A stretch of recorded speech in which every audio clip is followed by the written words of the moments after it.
Hello dear students, now we are going to discuss chapter number 10, state and local taxation. Okay, actually this is a chapter being covered in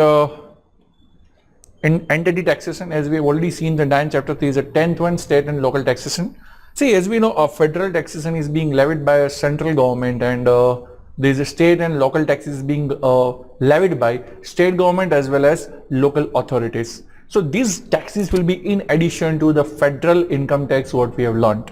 There are different taxes being levied by a state or a local authorities. So that we are going to discuss here. No doubt the rules may be separate according to states, because the states have a right to decide the rules on it. Then also there has been a effort by a central government to keep all the state rules in a uniformity. So we'll also look into it, how the uniformity will be applicable to all the states, but then also there may be certain differences which may be applicable. Let's see. State and local taxes vary as per the rules adopted by each state. As I told you, the rules are made by states, so the rules may vary from state to state depending on what rules they have adopted and what strategy they are following. Types of state and local taxes. See, which type of state and local taxes being levied in general? First is a sales tax, which is levied on a sales and services as normal. Use tax, it is levied on a use of a personality which was bought in other state. Look at this. Let us say you bought a property X. You bought a property X in state A and which is being used in state B. So state B will charge a use tax on it, because this has been purchased in a state A and it is being used in the state B. So state B will charge a use tax on this property. So be very clear, it's a unique type of tax being levied, that a property purchased in other state and used in the current state, they will charge a use tax. Property tax, it is tax on the value of realties and personalities. When you are purchasing any of the property, there will be a property tax levied on it. Franchise tax, it is a tax on the value of capital due to use of a state goodwill. They are charging a state goodwill. If you are doing a business into a particular state, then they will be charging a value for the goodwill, tax for the goodwill. That is called a franchise tax. Excise tax, there is a tax on the products like alcohol, cigarettes, etc. These products have a special excise tax being levied by the states. Unemployment tax, that is a taxes on wages being levied by respective states.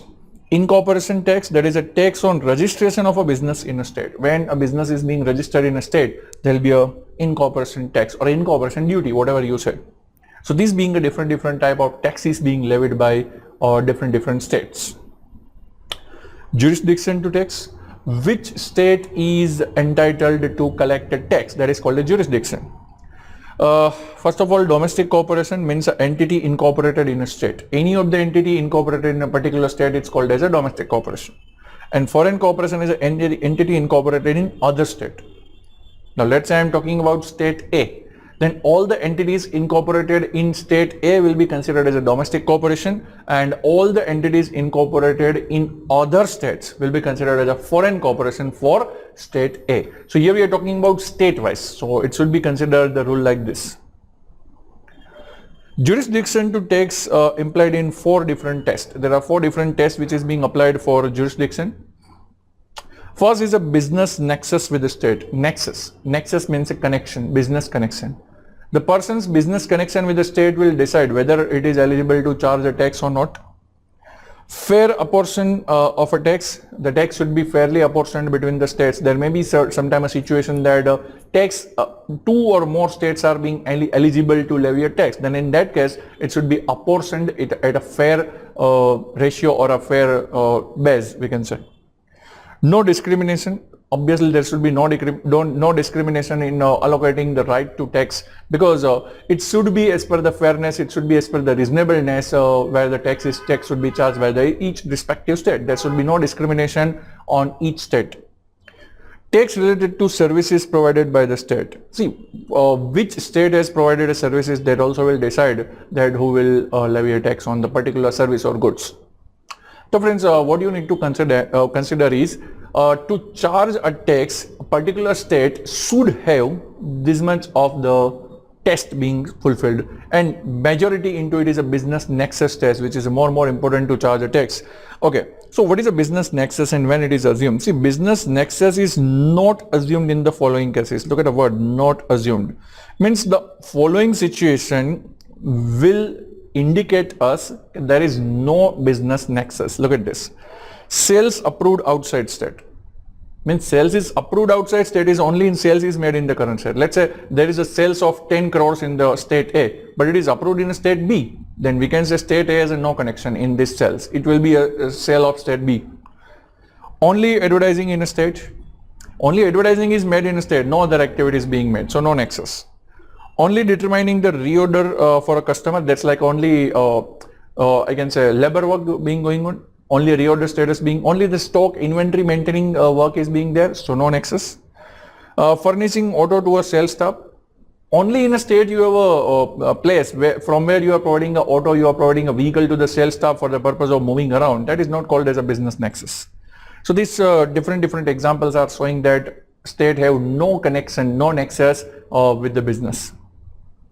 Nexus will be assumed in the following cases. So following are the examples where nexus will be assumed. So it will give the right to a state to charge a tax. First, order approved in a state. In whichever state the order is being approved, that is a pure nexus with the business. Hiring other than a sales staff. Other than a sales staff. If you are hiring an admin staff, if you are hiring a directorial, managerial staff, production staff, then it is considered as a business nexus. Installation of a fixed asset. If you are installing a fixed asset into a particular place which is situated in a state, it is considered as a business nexus. Maintaining an office or warehouse in a state. If you are maintaining an office or a warehouse in a particular state, it shows a nexus. Provide a maintenance or engineering works. Making a repairing works. Investigate creditworthiness of a customer. If you investigate into creditworthiness of the customer, it indicates a great nexus with the business. Provide a training to the other than sales staff. If you are providing training to other than sales staff, like a production staff or a admin or directorial managerial staff, then it will show a nexus. So these indications you need to remember. The characteristic which do not assume the nexus and the characteristic which assume the nexus, which will decide the right of taxability by a particular state. So these characteristic, these features should be kept in mind. Now, state income tax formula. How income tax will be calculated by a particular state? There is a different formula for that. It will be derived from a federal taxable income, but there are certain additions, deductions which is being made. So let's see. As per Uniform Division of Income for Tax Purpose Act, which is called as a UDITPA, Uniform Division of Income for Tax Purpose Act, there is a separate act being made to minimize the difference between the state laws. As I told you, different states may be following a different rules, but this act has been specifically made to reduce the differences between the states. It means it is trying that there should be almost majorly the same rules being applicable to all the states. Okay, so let's see how it will be calculated. We'll start with the federal taxable income. Then these things will be added. DRD, expense to earn interest on a US bond, state income taxes, depreciation in excess of allowed by state, municipal interest, less these things will be reduced. The federal income tax, expense related to municipal interest, interest on US bond, depreciation in excess of federal rolls, and finally you will get income for a state tax. This you will get an income which is taxable by a state, and a particular rate will be applied, and then you will be able to find the tax on it. So what you need to do, you need to do a taxable income as per a federal rules to the income as per state rules by adding and deducting these things. This is a uniform rule which is applicable to all the states. So this is called uniformity rule, we can say. Okay. Now business versus non-business income, what is the rule for it? If two or more states have a nexus, the income apportioned between the states. See what they want to say.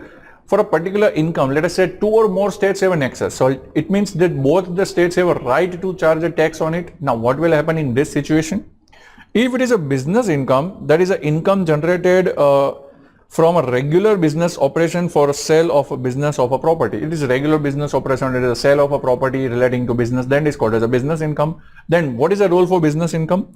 It is apportioned to all the states on an appropriate basis. Business income has to be apportioned to all the states in appropriate basis to those states which have a nexus.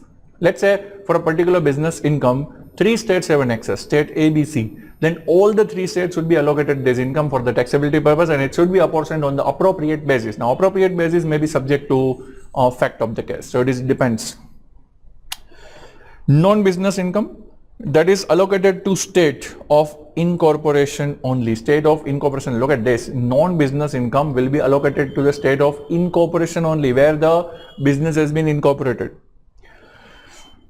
That is income from investment or a non-business operations. If investment income is from a regular source, then it is a business income, like banks. See, investment income is not always a non-business income. If your main business is an investment activity, then it's your business income, it's your regular income. So you should consider whether it is a business or non-business income depending on the nature of activity, depending on the nature of the business what you are carrying on, and depending on the frequency of the transaction being happen. So that will decide whether it is a business activity or non-business activity, and accordingly it will be allocated. Okay. Income apportionment rule. How the income should be apportioned? As we told, the business income has to be apportioned between all the states where there is an excess. So what basis will be used and how it will be apportioned? Business income apportioned to the states in the ratio of sales, property and payroll. Look at this, the three different ratios are being allocated here. We will calculate these three ratios state-wise, and then we will allocate a particular income in this ratio. See, the ratio may be taken at a different base also, but this ratio will be calculated. Three ratios are there. Weight of these ratios will be decided by each particular business depending on the fact of the case. However, states have an option to allocate a different weights to any of the above factor. Look at this. The states have a right to give a different weight. Not necessarily that an equal weight will be given to all the three ratios. The different weight can be given depending on the rules of the state. How to calculate the ratio? Let's see. The sales ratio. Sales ratio formula is sales occurred in the state divided by total sales into 100. That's a very simple formula. Total sales of a business. Out of that, sales occurred into a particular state, that you need to consider. So sales in a particular state divided by total sales into 100, that will be a sales ratio. Sales in a state is equal to decided based on the point of delivery or based on the point of origin, depending on the rules of the state. It can be based on point of delivery or point of origin. That depends upon the rules what the state is following, and accordingly it will be decided. Second is a property ratio. How it is calculated? Average property in a state divided by total property into 100, that is a simple formula. Property includes all realties, tangible personalities and leased properties. Only property used in the business are considered. Look at it very carefully. Only business property should be considered for the purpose of property ratio. Realties or personalities are valued at a book value or a cost price as per the state rules. At what value it should be taken, it depends upon again the state rules. It may be taken at a cost, it may be taken at a book value, or whatever may be the rules of the particular state. Leased property is valued at an annual lease into 8. If it is a lease property, then the rule is very clear. Annual lease into 8, that is going to the value of a lease property. Okay. Now payroll ratio. How to calculate a payroll ratio? Payroll ratio means a compensation paid or accrued in a state divided by total compensation into 100. Payroll, that is compensation, wages, salary, whatever you say. So wages or a salary or a compensation paid in a state divided by total compensation into 100. That is going to be the formula for the salary or a payroll ratio. Compensation includes the salaries, wages, fringe benefits, but doesn't include one-time contractor's pay. Look at this. One-time contractor's pay will not be included. Remaining regular payment will be considered as a payroll expenses like salaries, wages, everything. Next, Uniform Division of Income for Tax Purpose Act, UDIPTA, what we can say UDIPTA, whatever you say it. That's an act being made for the uniformity of the taxes between states. It is a model act by a national conference of commissioners of uniform state laws and American Bar Association for a uniformity in all the states, as I told you, to bring a uniformity between all the states. However, all the states have not adopted the rules of UDIPTA. So there may be differences also, as I told you in the beginning. So whoever states have adopted this act, they will be in uniform in the taxability purpose, but the states who have not adopted this act may vary. Certain rules as per the UDIPTA. Revenue to be allocated where more cost of performance is incurred. Revenue to be allocated where more cost of performance is being incurred. That's a first general rule which is applicable. Intangibles assets are included from the properties. Look at this, intangibles are excluded. So when you calculate a property ratio, intangibles should not be considered, only tangible assets should be considered. If adoption as per three factors does not seem to be fair, the taxpayer may petition for. Okay, as we told, the three ratios, sales, property and payroll. Accordingly, you are allocating the income to different states. But if the taxpayer finds that the allocation as per this three factor is not reasonable or not proper, then he may file a petition, he may file a suit for separate accounts for a state. It should be on an actual basis. Exclusion of any factor in apportionment. If he feels that some factors are not relevant to calculate the apportionment, then it can be excluded. Like let's say he is feeling that sales and property ratio is only relevant, wages ratio is not important, then it can be excluded depending on a particular case to case basis. Include any additional factor in apportionment and adopt any other method for fair allocation. So what they want to say, it should be a case to case basis. In general, all the three ratios what we have calculated, based on that the allocation is being made. But if a taxpayer is challenging that allocation, that it is not a fair, it is not a reasonable allocation, then he can file a suit in the court of law for a different basis of allocation or a different way to just apportion the income to different states. Filing requirement, return filing requirement, it varies per state obviously. Normally separate filing is needed for each state. Consolidated return filing required for affiliated or a unitary corporation, as we have seen previously also. Unitary corporation means a corporation where ownership is more than 50% or a control over the management. Partnerships are taxed at an entity level for a state, and no election of a S corporation at a state level. So these being certain rules for the filing requirement. Generally separate filing is needed for each state. You need to consider like that, and in general, a separate return will be filed, but consolidated return will be allowed for affiliated group and unitary corporation groups. So friends, this being theory for chapter number 10. Now friends, let us see the MCQs of this chapter number 10, state and local taxes. Question number 1.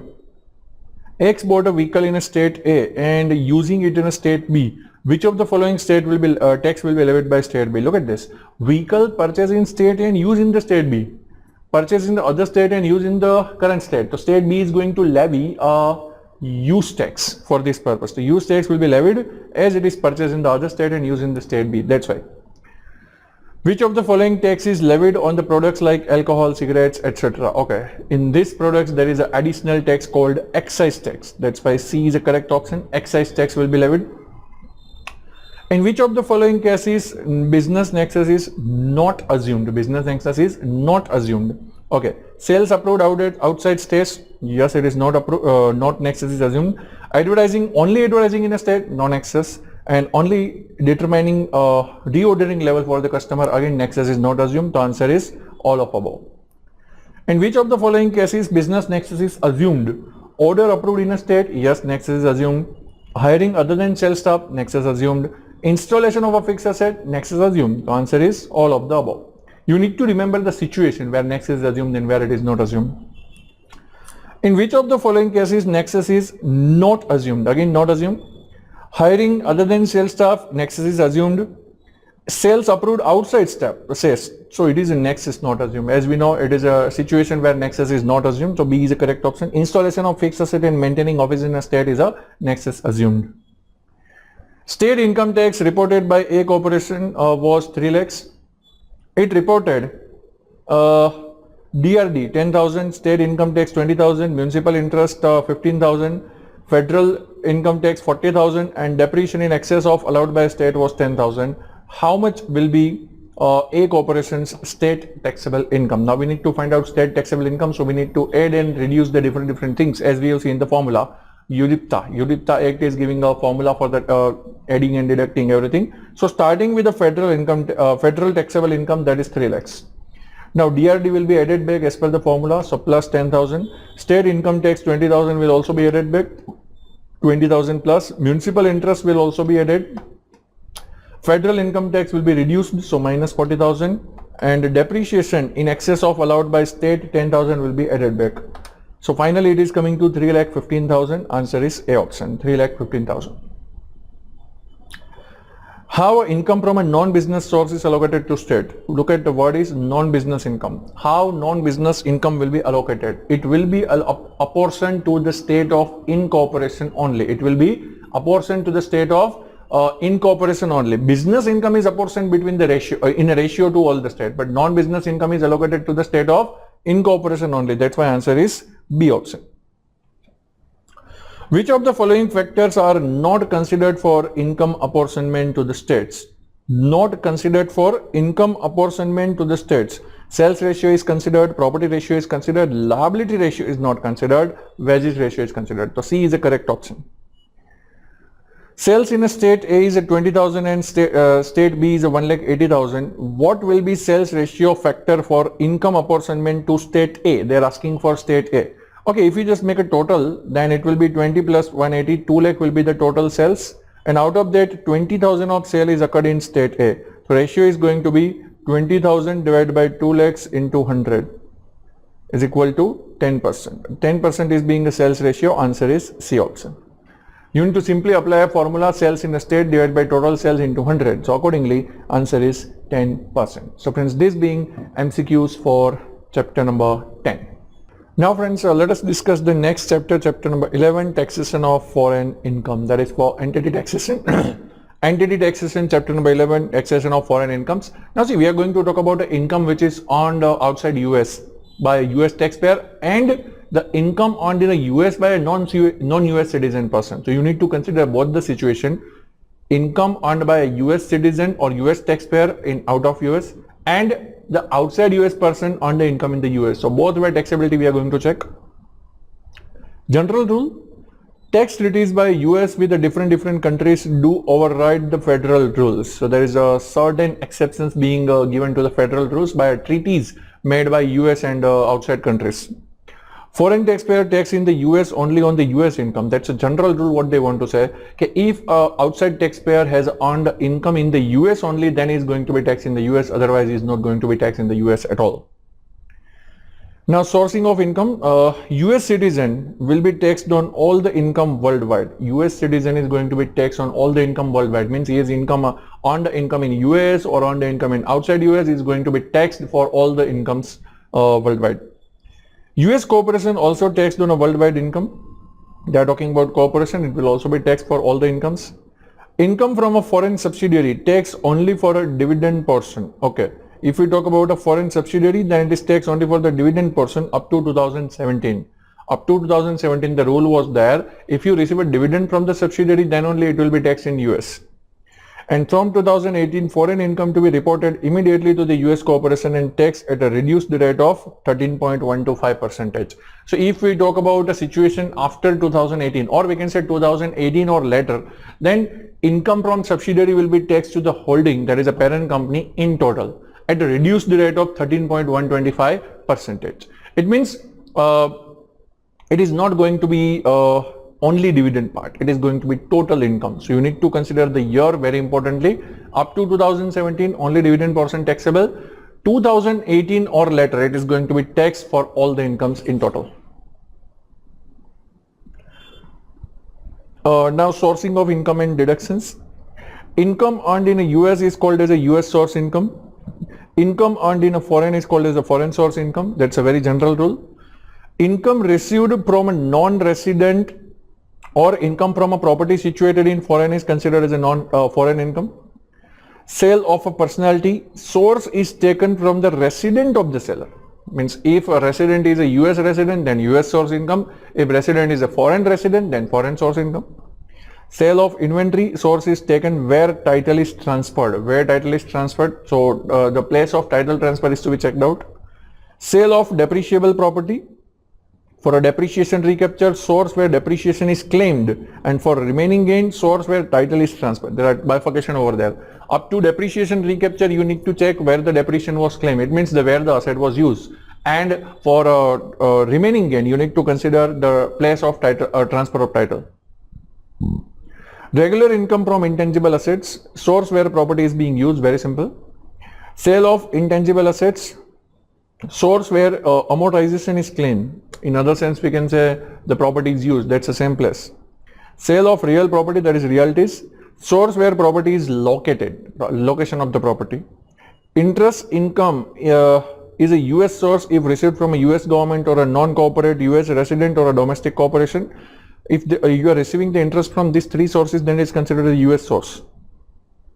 If US corporation received more than equal to 80% of the income from a foreign source in past 3 years, then interest from such a corporation is equal to foreign source. What they want to say? US corporation received more than equal to 80% of income from foreign source in past 3 years, then interest from such corporation will be considered as a foreign source. Normally, interest from US corporation is a US source, but if this condition is fulfilled, then it's called as a foreign source. Dividend income, if received from a US corporation, then it's a US source. If received from a foreign corporation, then a foreign source.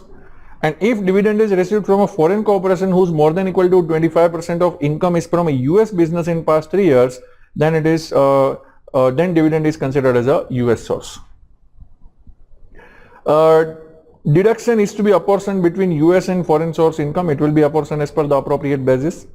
IRS may modify the method of allocation of the income or deduction as per the fact. So depending on the fact of the case, the rule may change as per by IRS.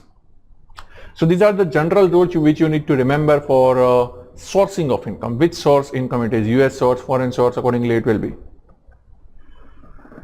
Taxation of inbound versus outbound transactions.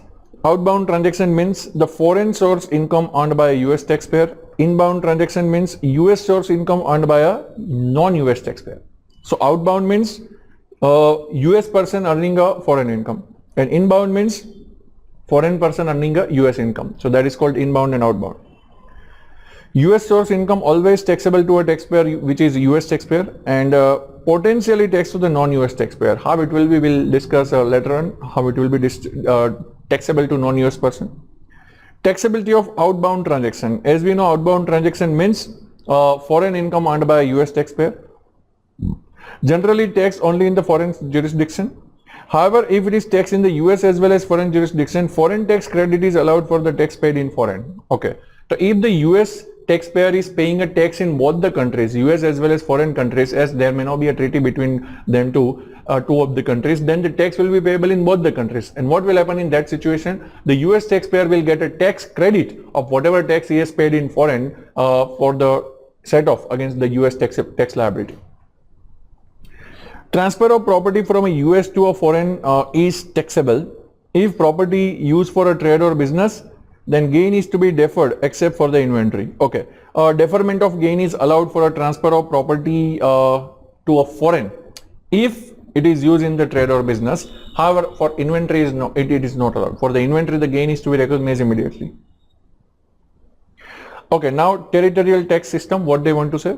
Up to 2017, foreign income was taxed only when the income was repatriated from foreign to US. As we see in the foreign subsidiary, if you are receiving a dividend from the foreign subsidiary, then only it is taxable, otherwise it is not taxable.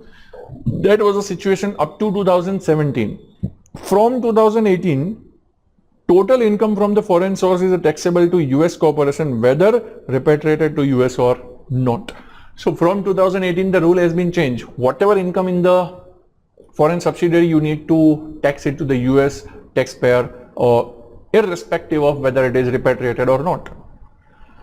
US corporation gets a 100% deduction for the dividend from the earning and profit where ownership is more than 10% for more than 1 year. No foreign tax credit for such a dividend. Okay, 100% dividend deduction is allowed, DRD we can say, if more than 10% of ownership is there. As a transitional provision, US shareholder has to pay a tax on the previously not repatriated earnings. See, when you are going with the 2018 provision, then previously not repatriated income means accumulated income will be subject to tax right now. How it will be? Let's see.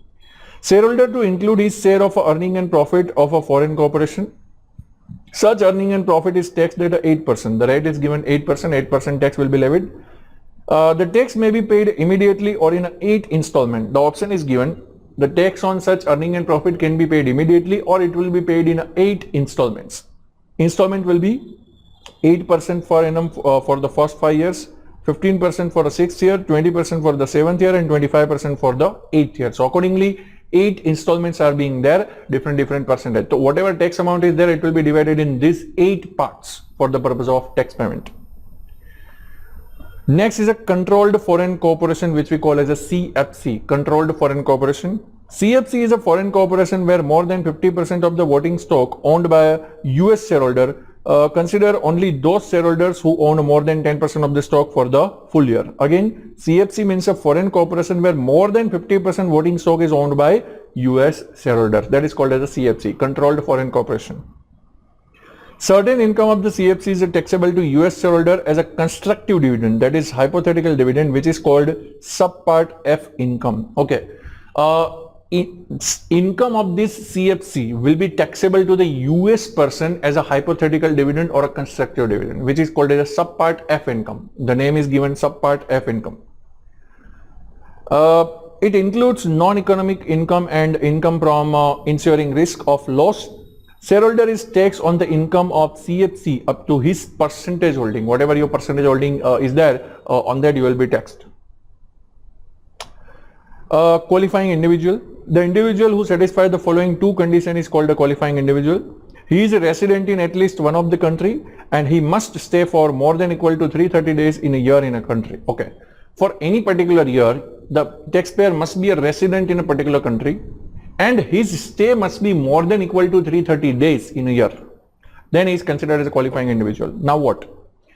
He can exclude foreign earned income from the personal service up to 1,05,900. This is 2019 figure, inflated figure year on year. Employer provided foreign housing income up to 14% of 1,05,900. Exclusion only above the income that exceeds 16% of 1,05,900. So what you need to consider? Employer provided foreign housing income. Employer provided foreign housing income is excluded up to 14% of 1,05,900, but that exclusion will begin beyond 16% of 1,05,900. So up to 16% there is no exclusion. Beyond 16% exclusion will begin, but up to 14%. So if 30% benefit is given, then 14% exclusion will be allowed. If 20% benefit is given, then what is beyond 16%? There is 4%. So 4% exclusion will apply. So that way you need to consider. Taxpayer has to file an election to claim an exclusion, which will be binding on all the future years. If taxpayer was present for more than 330 days but less than 365 days, then exclusion will be prorated. Okay, if a condition is that 330 days or more, then you will be eligible. But if your stay is more than 330 days but less than 365 days, then the exclusion will be prorated depending on the number of days. For example, your stay is at 340 days, then it will be 340 divided by 365. That will be your exclusion. Okay, next is base erosion anti-abuse tax. Base erosion anti-abuse tax applies to a C corporation whose gross receipt is more than equal to 500 million in the past 3 years. Base erosion amount is equal to amount which is excessively shifted to a low tax countries. The purpose is very clear. If you have some related corporation into a different country where the tax rates are low, and if you are shifting your income from your country to that country where the tax rates are low, so you wish to avoid a tax liability, and if you transfer excessive amount into the low tax regime countries, then base erosion amount tax will be levied. Royalty, management fee, etc. paid by a US corporation to a non-US related person, which is more than 3% of total deductible expenses. This is the amount. This is called excessive amount. More than 3% of total deductible expense. If you are paying a management fees or etc., which is more than 3% of deductible expenses, then this tax is going to be levied. Related persons means a person where ownership is more than 25% by a US corporation in a non-US corporation. So ownership has to be more than 25%. That is considered as a related party. Income tax is payable at a higher of corporation regular tax liability or 5% of taxable income plus base erosion amount. You need to consider a higher of these two, regular corporate tax liability or 5% of what? Taxable income as calculated plus base erosion amount. So whatever being the higher amount, the tax will be payable on it. Foreign exchange gain or loss. Exchange gain or loss on a regular business operation is equal to ordinary gain or loss. Gain or loss on the investment or a personal operations is equal to capital gain or loss. Okay, so exchange gain or loss on the regular ordinary assets or a business operation is considered as ordinary gain or loss, and the gain or loss on the investment or investment operations is considered as a capital gain or loss. Like as we have seen the asset classification, personal, like capital asset, 1, 2, 3, 1 assets and ordinary assets. So if it is an ordinary asset, then ordinary gain. If it is a 1, 2, 3, 1 or capital asset, then it is considered as a capital gain or loss. Transfer taxes, or we can say transfer pricing. If US taxpayer sells a goods or transfers the property or provides a services to a foreign related party at below arm's length price. Below arm's length price means the below market price, we can say. Arm's length price means a market price. So if you are providing a services below market price, then IRS may apply a transfer pricing rules and allocate the income on a fair value basis for taxability purpose. So they can use a transfer pricing policy, and accordingly they will value the services or a goods at a fair market value. That is a fair value of the goods or a property or services used instead of actual price placed for taxability purpose. So whatever actual price you have charged, that doesn't matter. They will be valuing the goods at a fair value for the purpose of taxability. However, taxpayer may enter in an advance pricing agreement with the IRS to avoid a dispute on a pricing of the product. There can be advance pricing agreement to avoid a dispute. Fine. So if you have advance pricing agreement, there will be no dispute at all. Otherwise, what will happen? You will charge some price, and according to IRS, the price is not arm's length price. Then they'll be going for the different valuation, and there'll be a dispute and everything. So to avoid the dispute, you can have a advance pricing agreement with the IRS. That will avoid. That will be a fixed price what is being charged over there, and tax will be levied on that only. So there'll be no dispute between the taxpayer and the IRS. So there can be advance pricing agreement. Now, US taxation of foreign persons. Income effectively connected with a US trade or business, which is called the ECI. It is taxed at regular tax rates, and deduction is allowed in computing tax in their home country. See, foreign person has to pay a tax in US as per the regular tax rates, but the US taxpayer will get a credit in the US, means their foreign country at all. Again, I am saying foreign person is paying a tax in the US for the income which is connected in US, but he will get a credit for the tax liability in his home country. It should be income from a regular substantial trade or business activity. Income from the assets held for a use in the US business or a US business activities to be major income. Then only it is considered as a connected to income, connected to business income. Only taxed income if there is a permanent establishment in the US or a permanent establishment is a fixed business place to carry on the business. If there is a permanent establishment in US, then only it will be taxable.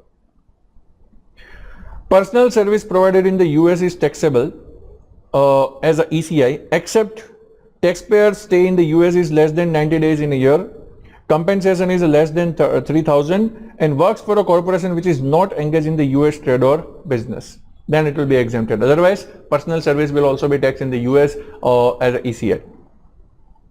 Fixed and determinable annual periodic payment includes the income like interest, dividend, rent, royalty, etc. Excludes the capital gain and exempt income. FDAP are subject to 30% TDS rules by the payer. So these all being taxed into the US itself, and they have to also deduct the 30% TDS as per the rules. Okay. Transfer of property to a foreign corporation. Gain to be recognized same as a CFC, controlled foreign corporation, subsidiary liquidation or a reorganization, etc. Gain to be recognized on the transfer of property such as a copyright, inventory, foreign currency, investment, interest in the leasehold property, etc. So whenever you transfer any of this property, the gain has to be recognized. Global intangible low taxed income, which is called as a GILTI, applies to an income generated by a CFC. US shareholder to include such income even if not distributed. Tax on the US shareholder allocable to a share of income is, how much will be allocated to him? Excess of 10% of shareholders allocable tangible asset in the CFC. Look at this. Tax on the US shareholders allocable share of income will be excess of 10% of the share of allocable tangible asset in the CFC. So up to 10% of share in the tangible asset, it is not going to be allocable to you. If it is beyond 10% of tangible asset of your share, then it will be allocated to you and you have to pay tax on it. If shareholder is a corporation, then it will get a foreign tax credit up to 80% and 50% deduction in the current year. So corporation will get a tax credit also up to 80%. You need to consider that point. Now, foreign derived intangible income deduction, FDII, what we can say. Deduction is available to a C corporation on a foreign income. Deduction is available on export, sale or a services at a certain percentage of the income. This specifically for the export they have made. Actually, you are getting a deduction for the export and certain percentage. That percentage will be varying depending on the taxpayer's income and everything. So that is declared by the IRS. Income eligible for deduction will be sale, lease, license of the property by a taxpayer to a US person for a foreign use, and services by a taxpayer to any person or a property located outside US. This is called as export service, and on the export you are getting certain deductions. So these rules you need to remember for foreign taxability. Now friends, let us see the MCQs of chapter number 11, taxation of foreign income. Okay, fine. See, we have already seen the theory. Now we need to see the MCQ question number 1. Which of the following is considered as a US source income? Which is considered as a US source income? Sale of a personality by a person resident of a US to a person resident of UK. Okay. US resident is selling a personality to a resident of UK. So if you remember the sourcing rule, then for a personality, what is the rule? It is the rule that seller's residence, that is a place is very important. Seller's residence place is to be considered. So seller's residence is a US, that's why it is considered as a US source income. So A is a US source income. Sale of inventory by a resident of US to resident of UK. Now the title transfer is very important in the inventory. So it will be considered as a UK, that is a foreign income. We can consider like that. Rent income from a property situated in Australia. Now property situated in Australia, so it's an Australian income, that's a foreign income. Royalty income from a know-how provided to a person resident of India. Again, it's an Indian income, so it's a foreign income. So A is a correct option, which is considered as a US source income.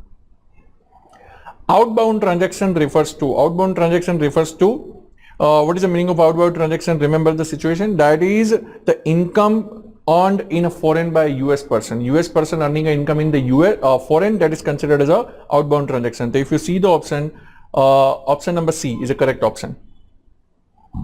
What is an inbound transaction? It means income earned in a US by a foreign citizen. If a foreign taxpayer is earning an income in the US, then it is considered as an inbound transaction. The option B is a correct answer. If US taxpayer is taxed on the income from a foreign source in a US as well as in the foreign country, what will be the consequence? Okay, if a person is taxed in the foreign as well as US, then what will happen? Okay, then the person will get a foreign tax credit. Whatever tax he has paid in the foreign country, he will get a foreign tax credit in his home country. So TP will get a foreign tax credit. Option A is correct. US corporation has a foreign investment in the corporation at India. During 2019, Indian corporation has earned income of 1 lakh, out of which 30,000 has been disbursed as a dividend to the US corporation. How much is taxable to a US corporation? Friends, remember, if you have a subsidiary in a foreign and after 2018, whatever income is earned by a subsidiary, it is taxable to the US corporation irrespective of repatriation. So dividend has been declared or not, it is not important. Full income is going to be taxed. So 1 lakh will be taxable to him. Again, I am reminding, income from subsidiary from 2018 and onwards is taxable in full to a US taxpayer irrespective of income has been distributed or not. Okay, question number 6. Earning and profit outstanding on 2018 as a transitional period was 50,000, in which US corporation has a 100% stake. What will be the tax treatment for the same? Okay, as a transitional provision, whatever accumulated earning is there, it is going to be taxed at 8%. The tax can be paid immediately or it can be paid in 8 installments at a different percentage, as we have seen. So first option, tax immediately, that is the first option. Second, tax may be paid in 8 annual installment, that is the second option. So either of the above option can be chosen by the taxpayer. Next, Mr. Smith is holding a 30% stock of a CARE corporation, while the remaining stock is held equally by other 100 shareholders which are unrelated to each other.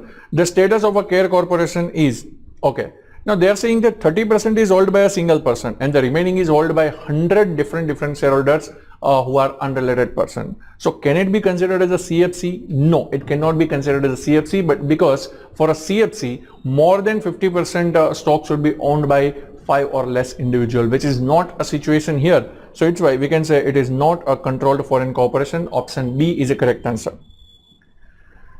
Mr. K, a US citizen, was staying in India from 1st January 2019 to 31st October 2019. Then he moved to US for rest of 2019. He earned income in India during 2019. What will be tax treatment of the income earned in India? Okay, they are asking about the tax treatment earned in the India to a US person. Okay, see, if his stay is more than equal to 330 days, then he gets some exemption, then he can exclude the income. But his stay is not more than 330 days. You just see over there, 1st January to 31st October, it will come to around 300 days, around approx 300 days will be there. So his stay is less than 330 days. That's why he will not get an exclusion. So all income is taxable. That's why we can say B option, taxable in full. What if in above Mr. K stayed in full year in India during 2019? Now if he is staying full year in India, then more than 330 days condition has been satisfied. So he is a qualifying individual. That's why he will get an exclusion from a foreign income up to 1,05,900. No doubt this is an inflationary figure, but for 2019 it is 1,05,900. Up to 1,05,900 he will get an exclusion. Then a US large corporation has a subsidiary at India, a Dream Corporation. Den's taxable income during 2019 was 25 lakhs, which was taxed at a 15%. Den has paid the management fees to a Dream at $10 lakh during 2019, while the other deductible expenses was 50 lakhs.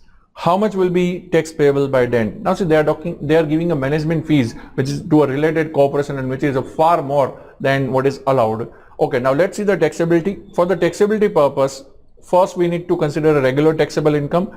Regular taxable income is given as a 25 lakh and 15% is a rate. So 25 lakh into 15%. If we just make it 25 lakhs into 15% is a 3,75,000. 3,75,000 is a one of the thing. Second, you need to consider 5% of taxable income plus base erosion amount. Now we need to check first of all what is the base erosion amount. Base erosion amount is equal to management fees paid above 3% of deductible expenses. Now you see management fees has been paid as a 10 lakhs and deductible expenses are 50 lakhs. So let me make 3% of 50 lakhs. 3% of 50 lakh is a 1,50,000 and actual payment is 10 lakhs. So 10 lakh minus 1,50,000 will come to 8,50,000. Okay. So it is going to be 5% of taxable income is 25 lakhs. 25 lakhs plus base erosion amount is 8,50,000. So let us make the calculation. 25 lakhs plus 8,50,000 into 5%. It is coming to 1,67,500. Okay. So two answers with us. Regular tax liability, that is 3,75,000, and 5% of taxable income plus base erosion amount is 1,67,500. Whichever is higher, that's his liability. So he has to pay 3,75,000. So his answer will be A option, 375. So base erosion amount is a concept here we need to consider. Regular taxable income or a base erosion amount plus taxable income into 5%, whichever is higher. So answer is 3,75,000. That is your liability. So these being MCQs for chapter number 11. Now friends, let us see the next one, chapter number 12, that is a tax exempt organization. Tax exempt organization means such an organization who are exempted from a tax liability. That is a tax exempt organization. Now who are eligible to be tax exempt organization? Let us see. Tax exempt organization, it includes a corporation, community chest, funds, charities, labor organization, social club, pension trust, private foundation, except partnership. Look at this. Partnership can never be a tax exempt organization. So it should be other than partnership. Just be very clear. Application of for exemption. Tax exempt organization to apply for exemption as per section 901C3. Corporation or a trust to file form 1023 for exemption. If asset value is less than equal to 2,50,000 or gross receipt less than 50,000, they may file a form 1023 EZ instead of 1023. 1023 EZ is not allowed to a foreign organization, church, school, hospitals and private foundation.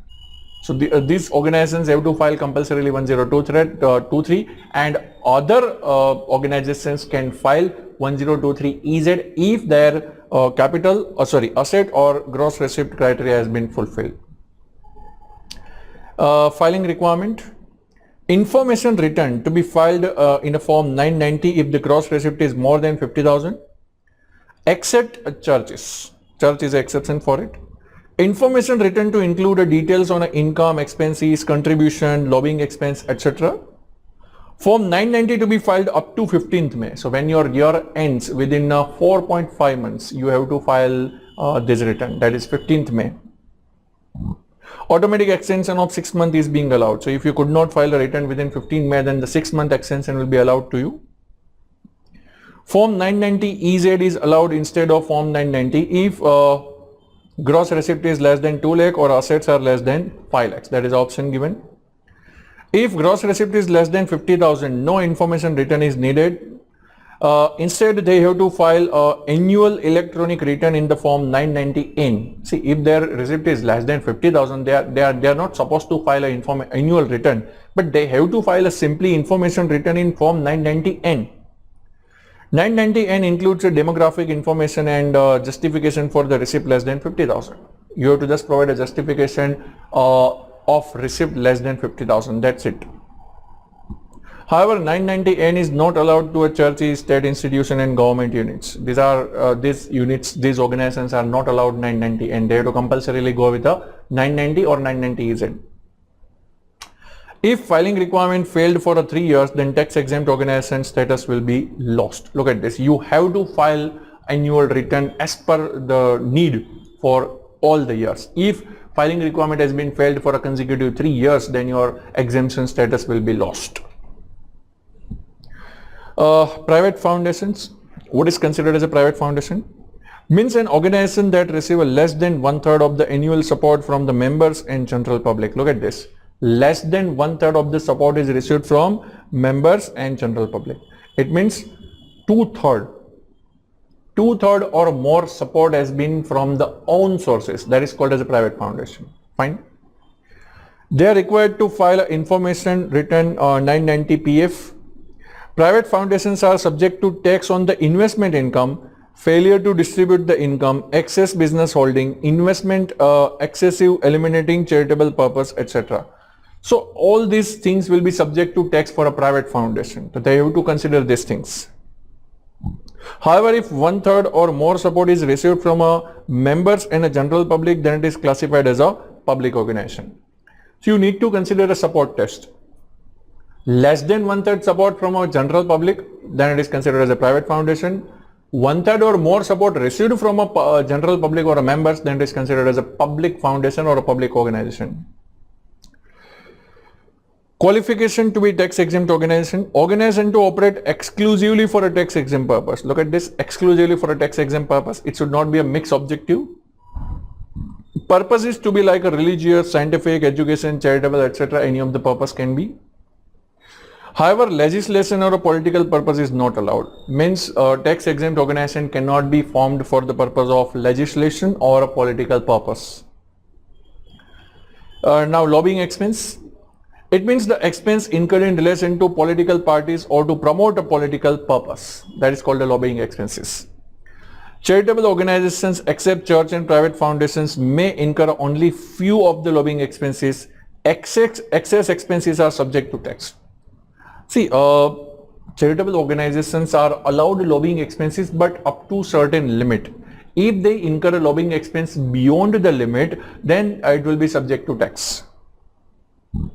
Lobbying expense allowed are up to lower of 10 lakh or total of following.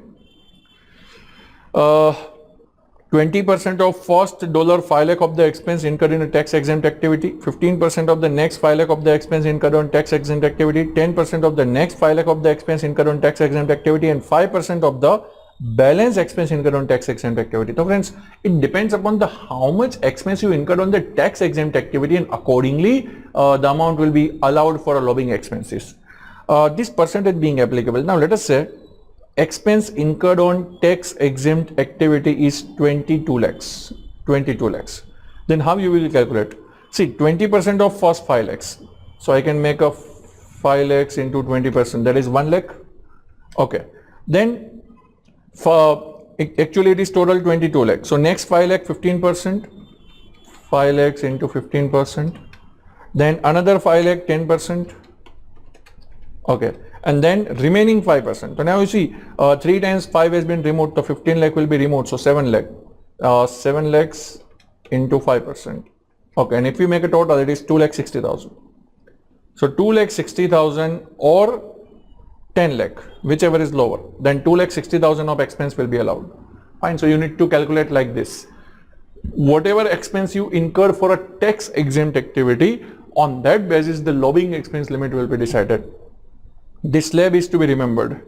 20% for the first 5 lakh, 15% for the next 5 lakh, 10% for the next 5 lakh, and 5% for the rest of the expenses.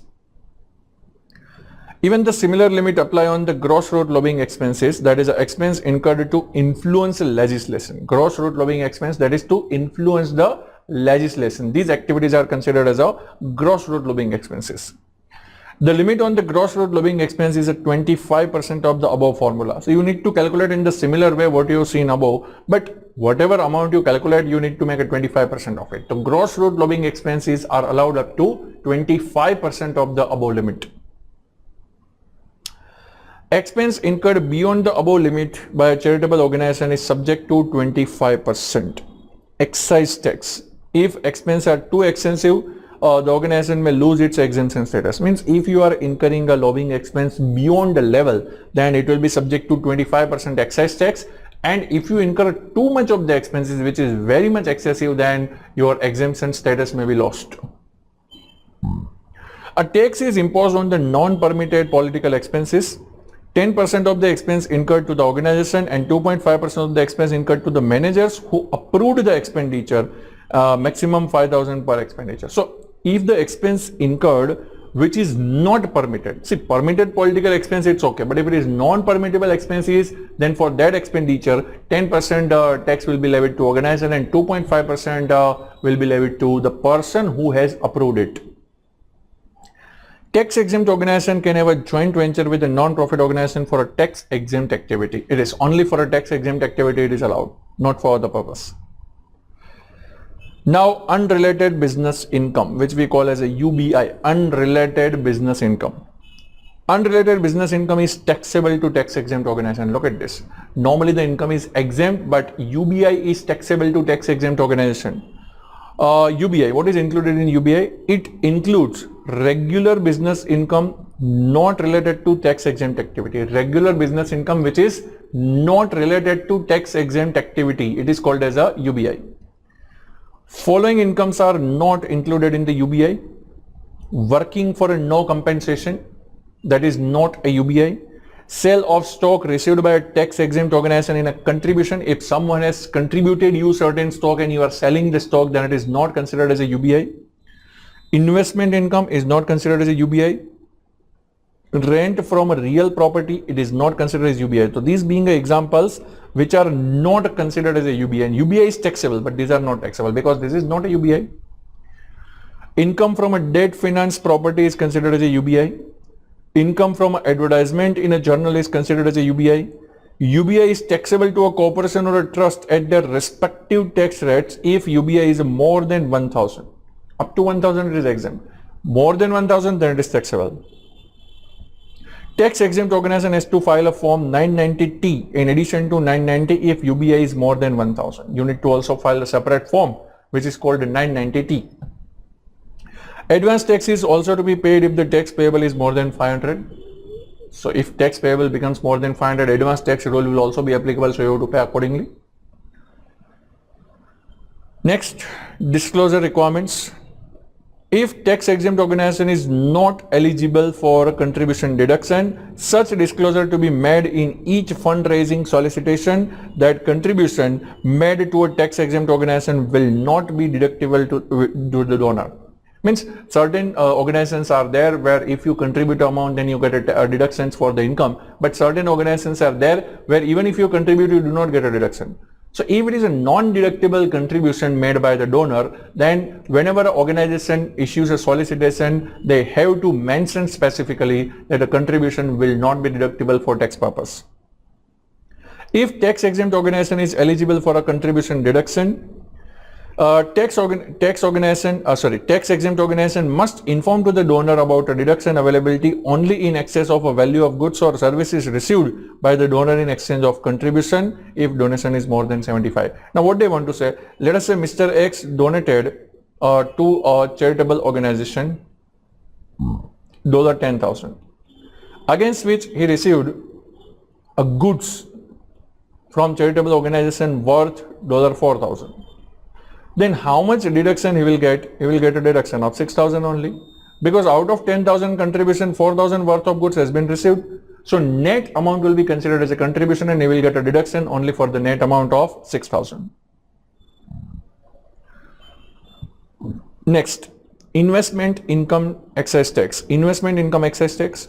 1.4% excise tax is levied on the investment income of the private colleges and universities who have 500 or more students. More than 50% students are located in US and assets are 5 lakhs or more per student other than assets used in the tax exempt purpose. So if these three conditions are fulfilled, then 1.4% excise tax will be levied to the colleges and universities who earn income from investment. 500 or more students would be there, more than 50% student located in the US, and assets are more than 5 lakhs per student. Then it is considered as such investment will be liable for 1.4% excise tax. Excise tax on excess compensation. Excess compensation paid to covered employees are subject to excise tax. Covered employee means what? Covered employee means any 5 highly compensated employees in the current year and any covered employee at the beginning of the year 2017. These are called as a covered employees. Excise tax is levied at 21% of the compensation in excess of 10 lakh plus a parachute payment. Parachute payment is what? Parachute payment means a payment to a non-qualified individual such as shareholders, directors, officers in the form of mergers or acquisition. Many a times to just pay to this person, shareholder, director, etc., merger or acquisition scheme is being levied to pay them the more money. That is called as a parachute payment. It is just a media to pay them more amount. So this will generate an excise tax equal to 21% on this amount. Fine. So this condition to be considered for excise tax on excess compensation to the persons paid by tax exempt organization. So friends, this being a theory for chapter number 12.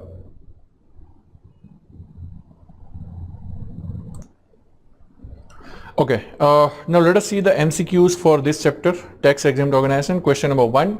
Which of the following is not eligible for a tax exempt status? Who is not eligible for tax exempt status? Remember, partnerships cannot be a tax exempt organization. So partnership is the correct answer. Next, to apply for an exemption, form 1023EZ is allowed if the value of the asset or a gross receipt of the organization is. Okay, 1023EZ will be allowed only when the gross receipt and value of asset, two criteria are there. Okay.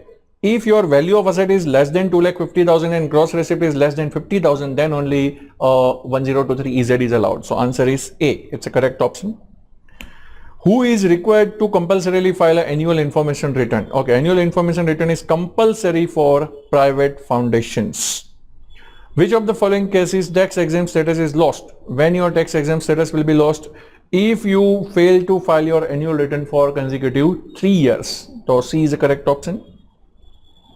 An organization is said to be a private foundation if when they are receiving less than 1/3 of the support from the public. So they are said as a private foundation. B is the correct option. Which of the following is required to qualify as a tax exempt organization?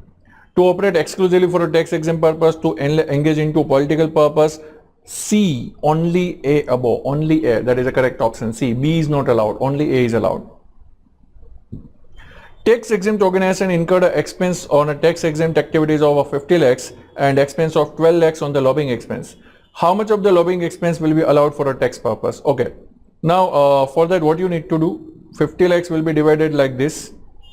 For first 5 lakhs of the expense, 20%, second 5 lakhs, 15%, third 5 lakhs, 10%, and remaining, so 50 minus 15 is equal to 35 lakhs into 5%. So we need to just make a total of all this. 5 lakhs into 20%, 1 lakh, 5 lakh into 15%, 75,000, 5 lakh into 10% is a 50,000, and 35 lakhs into 5%, let's check, 35 lakhs into 5%, 1 lakh 75,000. So total of all this, 1 lakhs plus 75 plus 50 plus 175 is equal to 4 lakhs. So how much of the lobbying expense is allowed? Remember the situation, 4 lakhs or 10 lakhs, whichever is higher, whichever is lower, 4 lakhs will be allowed. Answer is C option. 4 lakh of the lobbying expense will be allowed and remaining will be subject to tax.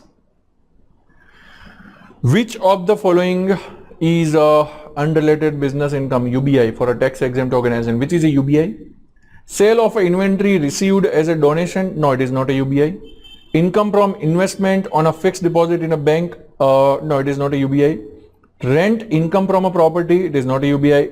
Income from an advertisement in a journal? Yes, it is a UBI. It is called as a unrelated business income. So D is a correct option. 1.4% of investment income excise tax is levied if the number of students are dash students are located in the US and assets per student is dash. You remember 1.4% investment income tax is levied on the colleges and universities if number of students are more than 500, more than 50% students are located in US, and 5 lakhs asset per student. So answer is A, which is a correct option.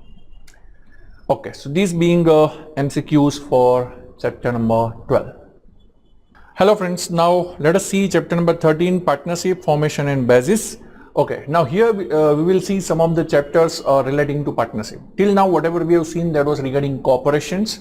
Now we are going to look at a partnership taxation. What will be taxability to the partnership firm, what will be taxability to the partners, and everything is going to be discussed in some few chapters from now. So first of all we are talking about the partnership formation and basis, how the partnership is formed and how the basis is being calculated. Let's see. First of all, partnership, a basic introduction. It is not a taxable entity under the income tax law. Look at the very first word. Partnership is not a taxable entity. Partnership is not going to pay the tax on the income. Rather, the tax will be paid by the partners. We'll see how it will go. But first basic rule, partnership is not taxable on its income. Partners will be taxable on the income which is earned by a partnership. Income of a partnership is taxed to the owners irrespective of distribution of the income to the partners. Look at the word, irrespective of distribution. Means whatever income earned by the partnership, it is going to be taxed to the partners. Whether it is distributed or not, it doesn't make any difference. Fine. So you need to consider that thing. How it will be, we'll see the calculation and everything. But you just consider whatever income has been earned by the partnership, that will be allocated to the partners. I'm not using the word distributed, I'm using the word allocated for the purpose of taxability according to their ratio. Rather, distribution from a partnership is considered as a capital. Okay, fine. Now, partnership definition. What is the definition of the partnership? Very basic. Partnership means association of 2 or more persons agreed to do a business with the intention to earn and profit the share. So when 2 or more persons are gathering to just do a business and to earn a profit and share the profits between themselves, you just see the line what they want to say. It is always with the intention to earn the profit. The profit is being distributed by the partners in whatever ratio they decide. Entity organized for the investment purpose is exempt from the partnership rules. There is a special exemption given. Publicly traded partnerships are treated as a corporation. There is a special partnership called a publicly traded partnership. It's a publicly traded partnership. It will be treated like a corporation only. It will not be treated as a partnership. So that rule to be considered. Now check the box. It means different situation, different options available to the partnership. Unincorporated entity may elect to be taxed as a partnership or a corporation. If it is unincorporated, the entity which is not incorporated has an option either to be taxed as a partnership or to be taxed as a corporation at their choice. An entity formed under a statute is taxed as a corporation. Means any entity which is incorporated under any statute will be taxed as a corporation only, no other option. In general, the association of two or more persons doing a business is treated as a partnership unless elected specifically. So what they want to say, if you are not making any election, then general status is a partnership. When there are two or more persons are doing a business, general status is called as a partnership. As we seen previously also, unincorporated entity has an option to be taxed as a partnership or a corporation, but if they want to be taxed as a corporation, they need to make an election. If they are not making any election, then general status is what? Partnership. One person entity not considered for the tax purpose, that is a proprietorship, we can say, that is an individual taxation.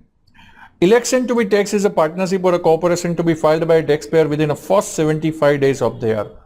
So whatever status you want to be taxed as, you need to file your status within first 75 days of the year. So be clear about the time limit.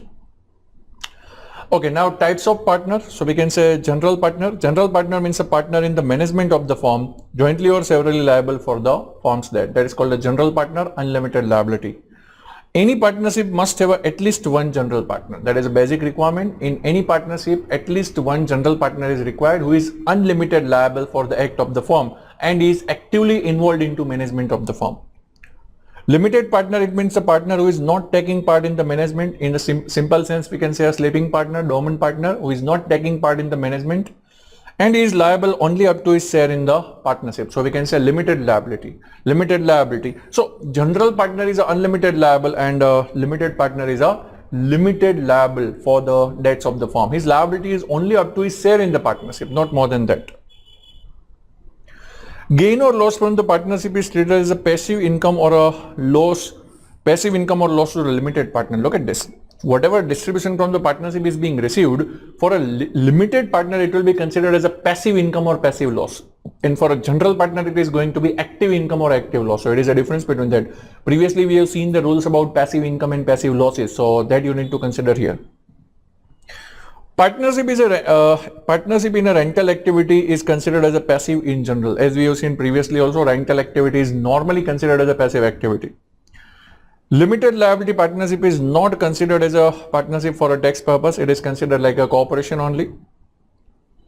Partner's interest. What is called as a partner's interest? Partner's interest in the partnership includes the share of capital and the share of profit in the partnership. It means a simple sense we can say a capital account. So in your capital account, whatever you are contributing as a partner, that will be included, as well as the profit or loss during there, whatever you are receiving, that will be a part of your partner's interest. So partner's interest means nothing, a partner's investment in the partnership or a capital account, you can say in a simple sense. Formation of the partnership. It is not a taxable event, but a partner and the partnership have to create a basis for the same. Okay, it means whenever a partner is contributing a property to the partnership, it is not a taxable event, but a basis will be created for both partnership as well as a partner. Contribution of a property by a partner to the partnership. If it is as a capital contribution, then creates a basis of partner's interest in the partnership, no gain to be recognized, and as an exchange of the another property, then gain to be recognized by a partner. What they want to say? If I am contributing a property to a partnership as a capital contribution, I will not recognize any gain or loss, but a basis will be created, my interest in the partnership, that will be a basis for me, and partnership will record a basis of the asset for the partnership. So both have to create a basis for it, no gain to be recognized by any of them. But if I am giving a property in exchange of another property, then gain or loss to be recognized. That's a normal sale for me. Contribution by a partner at a formation or a partnership, formation of a partnership or at any time during the lifetime of a partnership is not a taxable event. So at any time you contribute a property to a partnership, it is not a taxable event. Not necessary when a partnership is created or partnership is initiated. Anytime you can contribute any property to a partnership, which will be a non-taxable event. Service provided in exchange of a partnership interest. If a partner is providing service and getting a partnership interest, then what will happen? Partner to recognize an income equal to percentage of net asset in the partnership and create a basis of the partnership interest. Look at this. Let's say a partner X is there and he is providing a service to a partnership firm and he is receiving 10% of share in the partnership for providing service. Now let us say partnership's net asset is 1 lakh. Then 10% of 1 lakh, that is 10,000 income to be recognized by X, as well as this 10,000 will become basis for partner's interest. He has to recognize an income equal to 10,000 and 10,000 will also become a basis of partner's interest. That effect. I am talking about receipt of partner's interest in exchange of service. If you are giving a property and receiving a partner interest, no gain to be recognized. But if you are providing service and you are receiving a interest in the partnership, then it is going to be a taxable event. You need to recognize income as well as it will create a basis for you. Exchange of property against a partnership interest as a disguised sale. Look at the word. Exchange of property against a partnership interest as a disguised sale. That means a gain to be recognized immediately. That is no deferral. What is a disguised sale? Let's see with the example. Taxpayer contributed a property worth FMV 100 and AB 30 against a 10% of partnership interest. Then taxpayer withdrawn $100 immediately. This is treated as a disguised sale. It means it is a hypothetical way to sell the property. Actually, the partner is selling the property only, but he is showing it like a capital contribution. That is called as a substance over form, we can say. Actually, he is selling it, but he is showing it as a capital contribution. You see the situation. He contributed a property, received a partnership interest, and then withdrawn the same amount. So it is considered as a disguised sale, and in this, the gain of 70 is to be recognized immediately because the FMV is 100 and AB is 30. So gain of 70 will be recognized immediately, being a disguised sale. Again, I am saying disguised sale is nothing but a substance over form. In real sense, it is a sale, but you are showing it as a capital contribution that will generate a gain on it. Receipt of profit interest in return of providing service. It is a non-taxable event. See, it is only profit interest what you are receiving for the providing services. It is non-taxable event. Basis of partner's interest in capital is 0. The profit allocated to the partner treated as a LTCG if the investment is held for more than 3 years, or treated as a ordinary income for the balance amount. See, you are providing a service and you are receiving a profit interest only, means you have been given just a profit interest, nothing else. You are not given a right in the assets, you are given a right in the profit only. So what will happen? It is a non-taxable event. Your capital base will be considered as a 0, and whenever a partnership earns a profit, your share will be given to you. At the time, the profit will be taxable to you. Now that profit may be taxed as LTCG if it is an investment held for more than 3 years, and remaining will be treated as ordinary income. So that's it for you. See, previously we had seen an interest in the partnership against the service. That was a different thing. Now you are receiving only profit sharing. That's also a different story. If you are receiving a profit sharing only, then capital base becomes 0. So it is not a taxable event. Now friends, the next one, that is a basis of assets. Basis of assets for both, for partnership as well as partner. Basis of asset for the partnership. See, when a partner is contributing an asset to the partnership and partner is getting interest in the partnership. So both have basis of asset for the partnership and basis of interest for the partner. Both we have to see. First of all, assets for the partnership. Partnership has a carryover basis for the asset received from a partner, that is called the inside basis. Carryover basis means whatever may be the AB of the partner, it is going to be same AB for the partnership itself.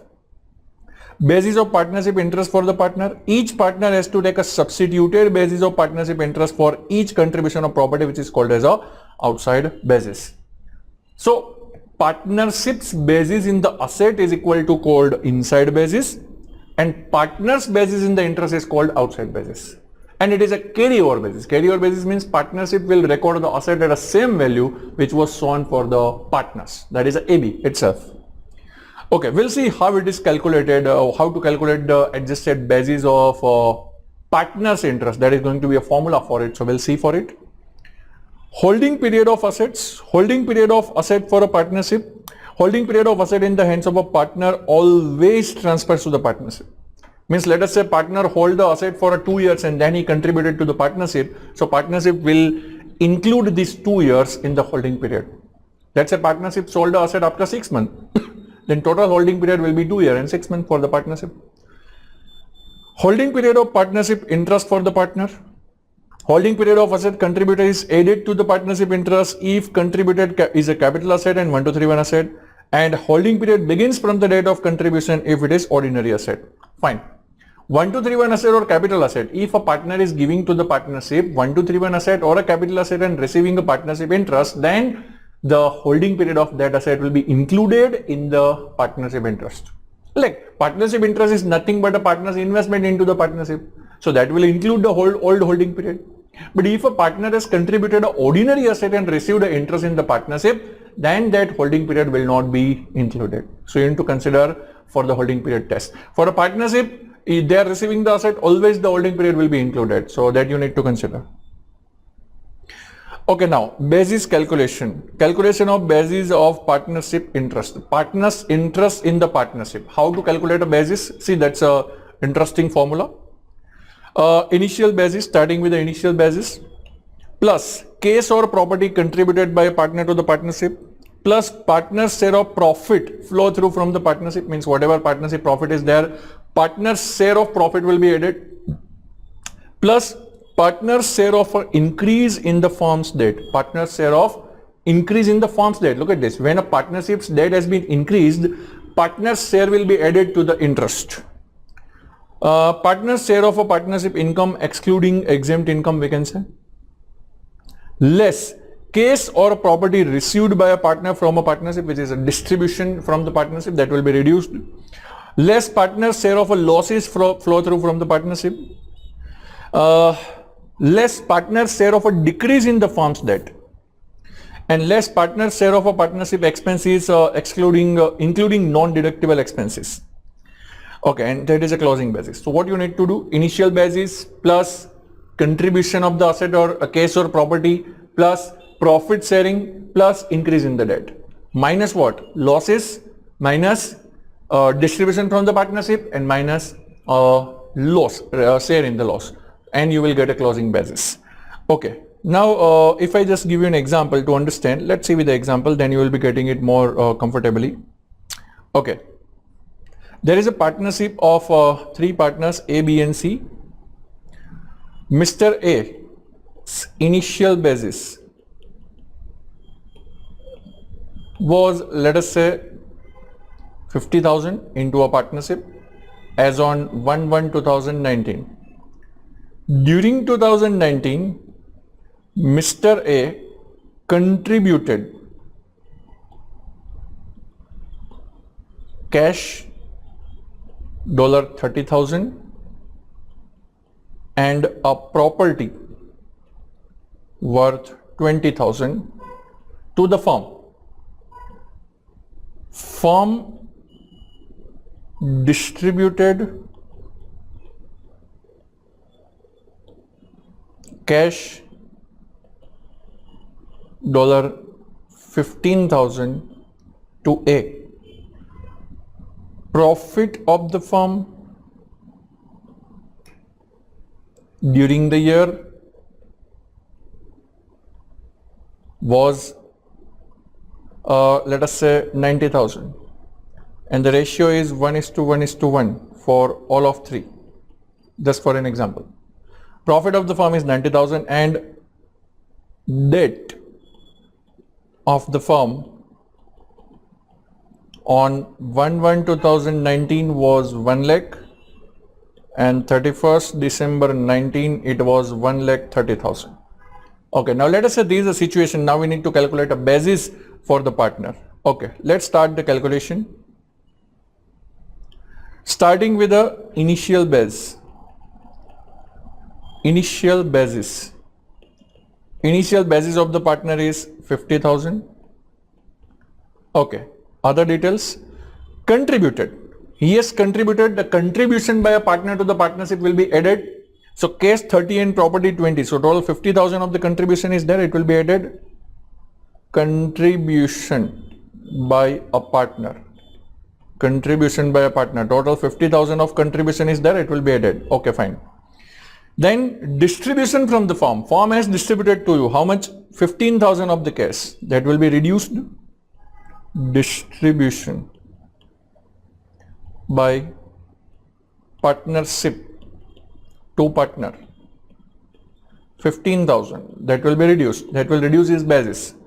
Then profit of the firm is 90,000, and profit will aid your basis, but A's share into profit, A's share in partnership profit. Now total profit of the firm is 90,000, out of which partner's share is 1/3, so it is going to be 30,000. And they have given information on debt. Now see, opening date was 1 lakh and closing date is 130. It means there is an increase of 30,000 in the partner's debt. That increase in the partner's debt will also add to the basis. So A's share in partnership debt. Now debt has been increased by 30,000. 1/3 of it will be 10,000. Okay. Now we just make a total of this. This will be your closing basis. 50,000 initial plus 50 profit less 15,000 distribution plus 30,000 profit sharing and plus 10,000 is a debt. So 1,25,000 is your closing basis. So this is how we calculate a basis, friends. You need to see the formula and accordingly it should be added or deducted. Fine. See, if there is a profit in the firm, your share will be added. If there is a loss incurred by the firm, your share will be reduced. If there is an increase in the debt, your share will be added. If there is a decrease in the debt, your share in the debt will be reduced. So you need to consider like that. Okay, fine. Let us see further. Once the basis partnership interest becomes 0, balance is treated as a capital gain. Okay, many times it may happen that the initial basis is less and there is a loss which is more, or a distribution is more. Loss or basis, distribution is more given to you. Partnership is giving more and more distribution to you. So it may happen that your basis goes to negative, but it cannot be negative. It will become 0, and whatever negative balance is there, it will be considered as a capital gain for you. Just for an example, my initial basis was 10,000 and partnership distributed me 25,000. Initial basis was 10,000 and partnership distributed me 25,000. Then extra 15,000 is going to be a capital gain for me. 10,000 will be set off and extra 15,000 will be capital gain for me. That's where. Okay, now what is the rule about liability assumed? Liability assumed. There is a two-way situation. Partner's debt assumed by partnership and partnership debt assumed by partner. First, partner's liability assumed by partnership. When a partner's liability is assumed by the partnership, what is the rule? Partner's basis is reduced by such amount and partner's basis is increased by the proportionate amount of such liability. Okay. What they want to say? Let us see. X is a partner and let us say AXY is a partnership firm. Now, X is having a 1/3 share in the partnership. Now there is a X debt outstanding. X personal debt outstanding was 30,000, which has been assumed by a firm. X 30,000 of debt has been assumed by a partnership firm AXY. So what will be the effect of this? Partner's debt assumed by partnership. So first of all, partner's debt assumed by partnership will reduce X basis. So when you are calculating the basis of X, this 30,000 will be reduced from it. That's the first position. Second position, as the firm is assuming the debt of a partner, we can say firm's debt will be increased. Now when there is an increase in the firm's debt, proportionate share of the partner is added to its interest. So X share in this increased debt. So 30,000 of the debt here increased. So X share is how much? 1/3. 30,000 1/3 is equal to 10,000. So 10,000 will be added to that. Again I am saying, when a partner's debt is being assumed by a partnership, two effects is to be given. One, first of all, reduce the partner's basis by whatever amount of liability assumed by the firm. And second effect, increase the partner's basis by his share. Because you just think logically, when a partner's debt is assumed by the partnership, partnership debt is being increased, and when the partnership debt is increasing, partner's share is going to be added to his interest. So this is having two effects. first reduces 30,000 straight away and then add 1/3 of the 30,000 to his interest. That will be the effect. Next one, partnership's liability assumed by the partner. Reverse case, partnership liability assumed by the partner. So first of all, partner's basis is increased by such amount and then partner's basis is reduced by the proportionate share of liability. Reverse, exact reverse case of it. Just for example, A is a partner into ABC partnership firm. A is a 1/3 partner. Partnership's debt of 90,000 has been assumed by A. Then what will be the effect? When you are calculating A's basis, this 90,000 will be added straight away. And then there will be a reduction, because when partnership's debt is assumed by the partner, we can say partnership debt is being reduced because it is now assumed by a partner. So reduction in the partnership debt will result into reduction in partner's share also. Proportionate reduction. Okay. 90,000 and his share is 1/3. So we can say 30,000. There will be a 30,000 reduction as itself. So exact reverse situation you can say, friends, when a partnership debt is assumed by a partner, first of all increase the partner's basis straight away and then reduce the partner's basis by his share into reduction of debt.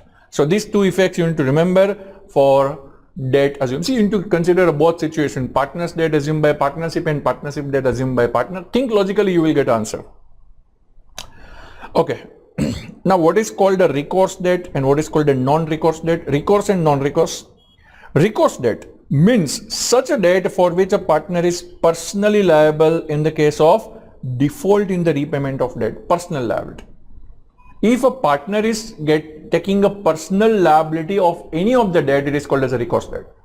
See, a loan has been taken by a partnership and the partner is giving a personal guarantee. It is called as a recourse debt of a partner. He is liable if a firm could not pay. Such debt is allocated only to the general partners in the ratio of economic risk assumed by them. Normally, general partner is assuming personal liability. So that's why general partners will be responsible for the recourse debt. Recourse debt is allocated only to the general partners, not to the limited partners, because they are never taking a personal liability.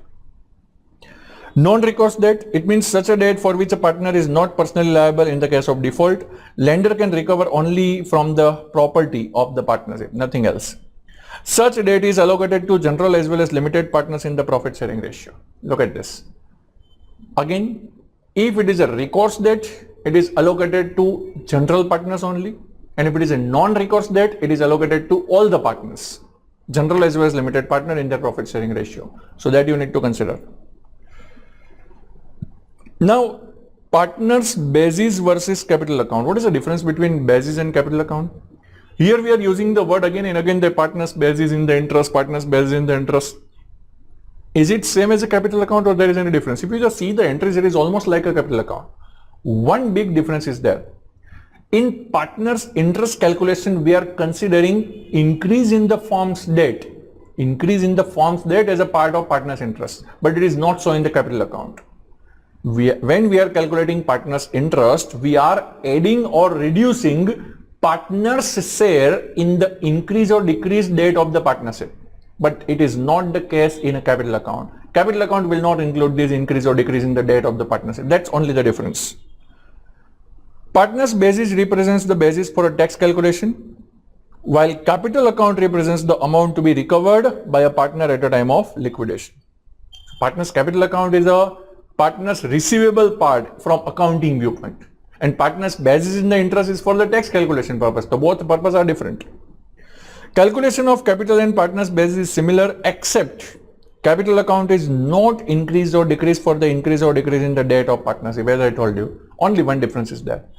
By increase or decrease in the partnership debt, there will be no change in the capital account, but there will be a increase or decrease in the basis for tax calculation purpose. So that difference you need to keep in mind. Okay. Now tax year. Which tax year will be followed by a partnership? Partner and the partnership may have a different tax year. Partner has to report the income from the partnership when partnership close the year. Look at this. Partner will report the income in his return when partnership close the year. Look at this. Partnership will follow the same year as followed by its majority interest partner. Majority interest partner means more than 50% profit in capital. So the partners holding majority interest in the partnership, the year followed by those partner will be followed by partnership. That's the same thing. If no single year by majority of the partner, then partnership has to follow the same year as followed by all principal partners. Principal partner means a partner having a profit sharing more than 5%. That is another way out. And if no single year can be obtained by a majority rule or a principal rule, then partnership may follow a year as determined by least aggregate deferral method. Least aggregate deferral method that determines the tax year which has a least amount of deferral for the entire partnership group. If all the individuals have a different years, all the partners have a different years, then what to do? There is no single year being followed by all of them. Then they can have a method of least deferral. Least deferral means partnership will follow the year which is least differing to majority of the partners. If there is a business purpose, the partnership may follow a different year than above. There is a fiscal year, any year ending on the December or other than December, or natural year, that is a year in which at least 25% of the gross receipt occur in the last 2 months of the year past 3 years. They can follow fiscal year, they can follow natural year, which is a year where more than 25% receipt is in last 2 months of the year you want. Also, partnership may follow a year and with not more than 3 month deferral than required year. Not more than 3 month deferral is allowed. Where a partnership has to deposit with the IRS the amount of deferral benefit given to the partners if it exceeds more than 500. Partnership do not close the year in the event of admission, retirement or death of a partner or selling of whole interest by a partner, but only a part relating to such partner is closed. What they want to say? If any of the partner is going out of the firm, like in the case of death or retirement, whole account of the partnership will not be ended. Whole account of the partnership will not be terminated. Only the partner's account who is going out will be ended. So let's be very clear, it is not going to be whole termination of the books. Compliance requirement, penalty of $205 per month is payable per month per partner. The return is not filed. If the return is not filed on time, then penalty of $205 per month per partner is going to be levied. Partnership audit requirement, partnership with less than 100 partners and not having partnership as a partner can opt out of the audit rule. One partner is designated to represent against the IRS by each partnership. Audit adjustments are assessed and paid at the partnership level using the highest marginal tax rate and applies to individuals or corporations. So normally audit requirement is there, but if there are less than 100 partners, so there may be no such audit rule, they can opt out of the audit rule. But if there is a audit is compulsory by the rules, then they have to go for the audit and one partner will be designated to represent against the IRS for this purpose. So this being the theory for chapter number 13, which is a partnership formation and basis calculation. Now friends, let us see MCQs for chapter number 13, partnership, its formation and basis. Theory we already seen right now, so let's see the MCQs for it. Question number 1, A and B are equal partners in a partnership. A contributed a building to a partnership having a FMV of 1 lakh and AB of 70,000. The building is subject to a mortgage of 40,000. What will be the effect of above contribution in the basis of A? They are asking what will be effect on the basis. Actually, a property has been contributed whose FMV is 1 lakh and AB is 70,000 and there is a debt outstanding of 40,000. So what will be the effect on it? Okay, first of all, partner's basis will be increased by AB of the property. So AB of the property is how much? 70,000. You have to ignore FMV, just be very clear. 70,000 AB. By the AB of the property, partner's basis in the partnership will be increased. Then there is a mortgage 40,000 which has been assumed by a partnership, so it will reduce the contribution. So 40,000 of the debt, partner's debt assumed by partnership, it will reduce it. And then by partner's share of this debt, there will be increase. Share will be increased by this debt. Okay, what is a partner's share? Partner is an equal partner, so it will be half of it. 40,000, half of it is going to be 20,000. So finally it will be 70 plus 20 minus 40. So we can say 50,000 of positive effect will be there. Again, 70,000 AB of the property, that will add the basis. 40,000 partners debt assumed by partnership, it will reduce the basis. And again, as partners debt will be increased, partners share into that increase in the debt will add to the basis of the asset, that is 20,000, half of it. So it is going to be 50,000 positive effect. So answer, increase by 50,000, D is a correct option. Next, a partner contributed case 50,000, a vehicle. Case 50,000, a vehicle whose AB is 20,000 and FMV 30,000 and provided services worth 10,000 to a firm at a time of admission into a firm. What will be basis in the partnership? Okay, a partner has contributed what? A case of 50,000, so 50,000 will be added to his basis. Vehicle whose AB is 20 and FMV is 30,000. AB will be considered, so 20,000 AB will be added to his basis, and services worth 10,000. When you are providing a services, it is a two effect.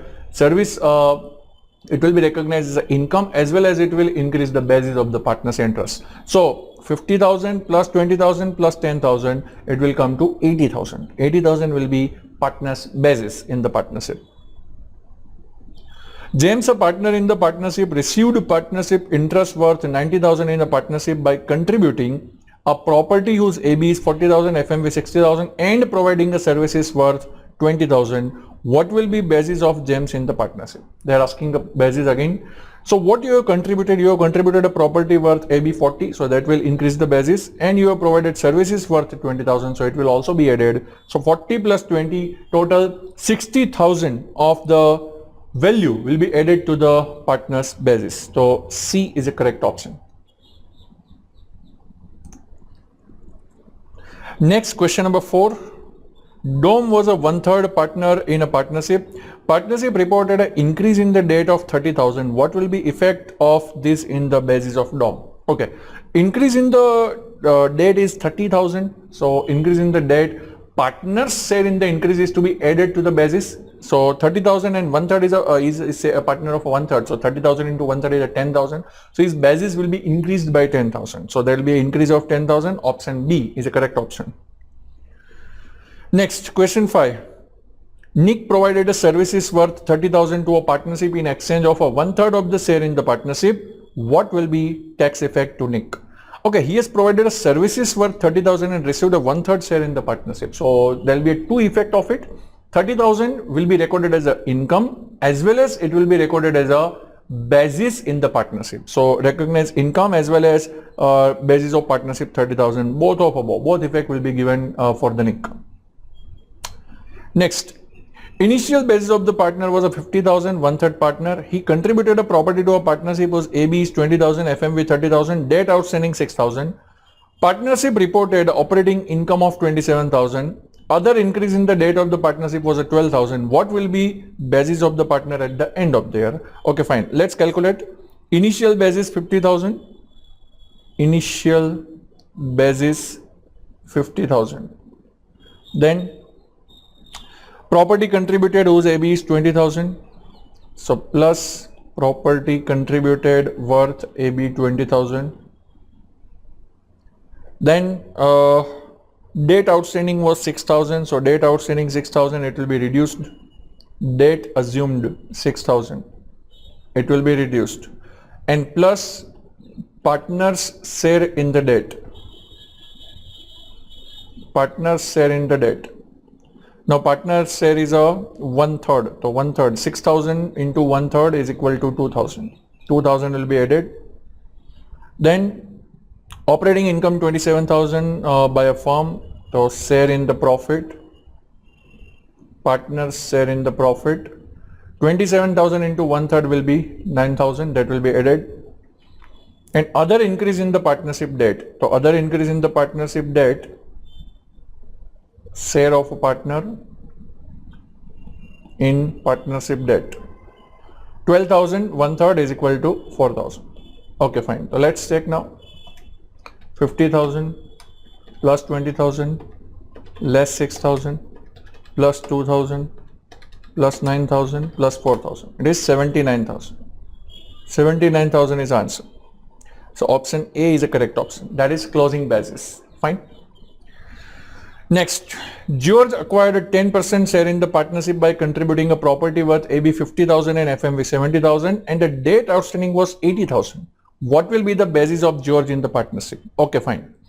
Now, actually he's contributing a property worth 50. So 50,000 will be increased to the basis, but debt outstanding was 80,000. So 80,000 will be reduced. And now partners share in the debt. Partners share is a 10%. So partners share in the debt, 80,000 into 10% is 8,000.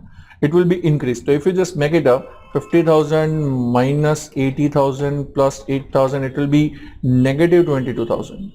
Now, as you know, basis can never be a negative, basis can be zero and remaining will be a capital gain. They are asking a question, what will be a basis? Basis will be zero because it is coming to negative. So you have to consider zero as a basis and remaining as a capital gain. Next, Brian are 20% of a partner in a partnership. Initial basis is a 1 lakh. During the year, he contributed a case of 20,000 and a property of AB 30,000, FMV 35,000 and debt outstanding was 5,000. During the year, a partnership reported a net business loss of 60,000. What will be Brian's basis at the end of the year? Okay, fine. Let's see. Initial basis is 1 lakh. So, initial basis 1 lakh. Then, case contribution 20,000 and property contribution. Okay, case contribution 30,000. Then, sorry, case contribution is 20,000.